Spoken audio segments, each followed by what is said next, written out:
Hey guys, Ryan Lippert with Petroleum Realty Group at our newest listing here in San Jose.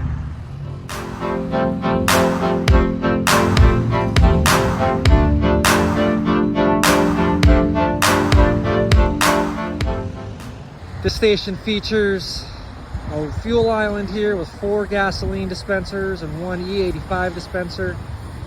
We've got double wall fuel tanks down here, gas and E85.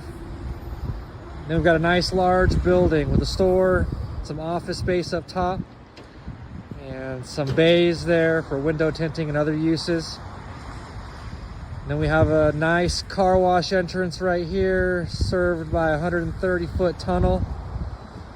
We've got some detailing bays on the right side of the lot.